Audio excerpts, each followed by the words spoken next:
Also targeted to young people. I mean, if you go to any smoke shop, it's essentially marketed like a candy store. You can get any flavor you want. It's odorless. You can do it wherever, how often you want.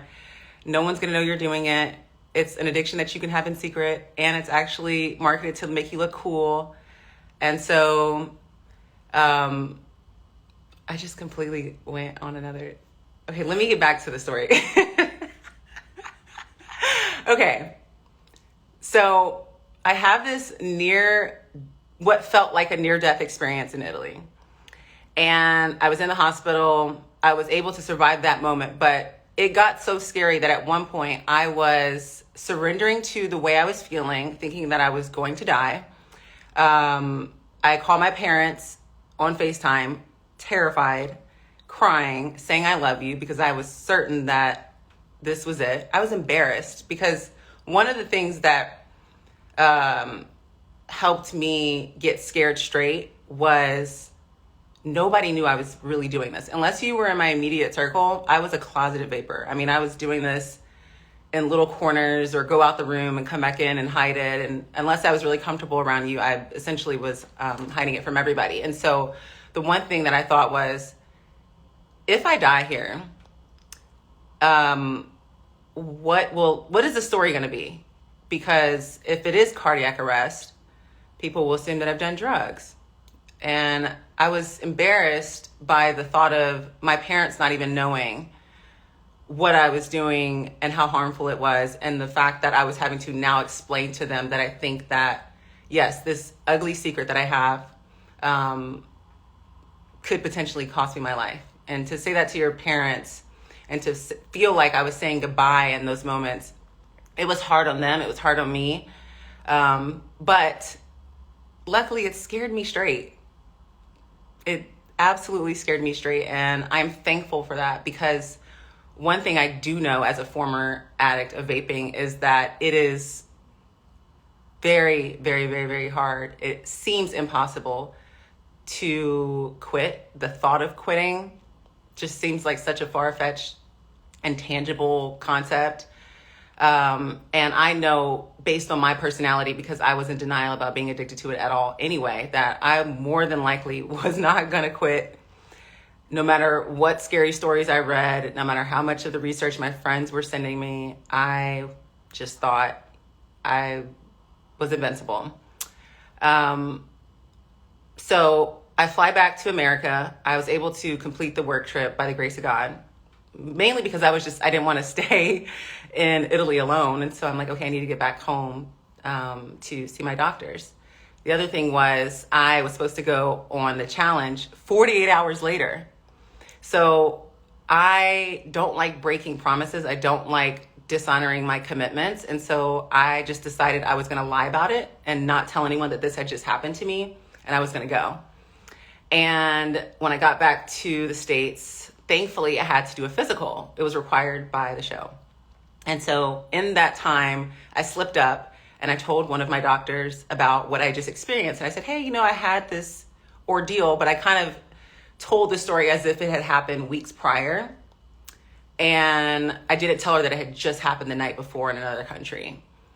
And so they decided to do this D-dimer test on me, because everything came back normal, like the EKG, the vitals, all that stuff, when I was in Italy. And they weren't able to determine what the cause of it was.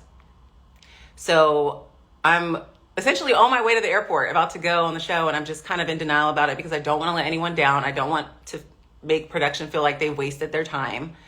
I don't want to make it look like I was hiding a health issue, because I wasn't. I didn't know. Literally, the timing was just so crazy because I just didn't know that I was in this type of situation. And thankfully, one of my doctors came out to me in the hall and she said, listen, I know you want to go do this thing, but you have blood clots on your lungs, and what we have seen is severe enough that I am telling you, not as your doctor, but as a mother, that if you get on this plane, if you get on a plane, period, but if you get on this plane and you go out to wherever you're going to go compete, you can die. And I was shocked because I knew that what I had just experienced felt so nearly fatal, but because the symptoms subsided, I was just like, okay, that was a freak situation. God was just telling me to stop vaping, and I quit. I threw it away. I'm done. I don't need to, like, I've learned my lesson. I don't need any other consequences. But once I found out that I had the blood clots in my lungs, I was like, oh my God, okay, can I just take a pill for that? Again, very ignorant and naive to what exactly was happening inside my body. My doctor sat me down and she said, I forbid you to go anywhere. I forbid you to fly back home to Los Angeles. I forbid you to go compete in anything athletic. I know you're a flight attendant. You've got to take some temporary time off. We're going to put you on these blood thinners. You're going to have to self-administer for a week and then stay on a blood thinner pill for about 6 months. I could not, I was instructed to refrain from athletic activity for 6 weeks. But needless to say, I was devastated that I wasn't able to go and do something that was a dream of mine. I was devastated that I had let people down. I was devastated that I terrified my coworkers, my pilots, and my parents, and that I had also done something to my body that truly could have taken me out of here at 33. And to go back to that statement I was saying earlier, like, I just remember thinking how sad my life would have been if, like, the ending is, you know, Nia Moore, washed up reality star, dies at 33, cardiac arrest, or whatever it is that they would have just, you know, said had happened to me, and I would not have been able to warn others. And when I was in that hospital in Italy, when I was at a moment where I thought I was gonna go, I remember saying, like, God, if you get me out of this, I not only will quit, but I will also do everything in my power to warn others of what I've experienced. And I meant that. I meant to keep that promise. And so for many months now, I've kind of just, you know, I needed to go through that experience on my own. I needed to heal from it. I needed to examine that trauma, acknowledge that it was a traumatic event for me, and to stop being in denial. So a lot of times I've learned about myself is, like, if something bad happens to me or something painful happens to me, I kind of just bury it and just kind of roll. I feel like I could take a punch in life, but sometimes you really have to sit still and allow yourself to be vulnerable and to be in pain and to be uncomfortable and to actually go through a proper healing process. And for me, I think the final part of that process is talking about this with as many people as possible. And hopefully, you know, I think one of the reasons why it's taking me so long to do this, I was like, well, I know how I was. I know how addicted to vaping I was. There's no way I was going to sit and listen to some girl on Instagram Live and it was going to convince me to quit. Not good enough. And so I think that discouraged me for a while. But then I thought, you know what? I'm not going to save everybody. But if I can inspire or encourage one person to just try to quit, to learn from my experience, then I feel like that is good enough. And for a long time it wasn't. I really wanted to be calculated in my approach and how I came forward with this story with you guys, because I wanted it to really resonate. I wanted it to stick. But I feel like I've just wasted too much time by not talking about it, and I could be helping people. So that's what I want to do right now. And what I've learned, like, since being diagnosed with pulmonary embolism, the blood clots they have since left my body in the last 6 months. I can go hiking or running 7 miles a day. I feel fine. I have had some issues recently with panic attacks that have been attributed to the initial episode that I had in Italy, and kind of like my body having a trauma response, which is something that thankfully that I know that the blood clots have not come back, and I know that I'm healthy and that it's not like many heart attacks or many strokes or stuff like that, that I can just kind of navigate through it in a healthy, organic way, with breathing exercises, meditation, finding ways to just kind of calm myself holistically. But to know that I'm not dying is a great feeling. But it's just one of those consequences long-term of what I went through and what I did to myself. And so in this time that I've had, now that I'm healed and now that I'm free from vaping, I've been doing a lot of research after the fact.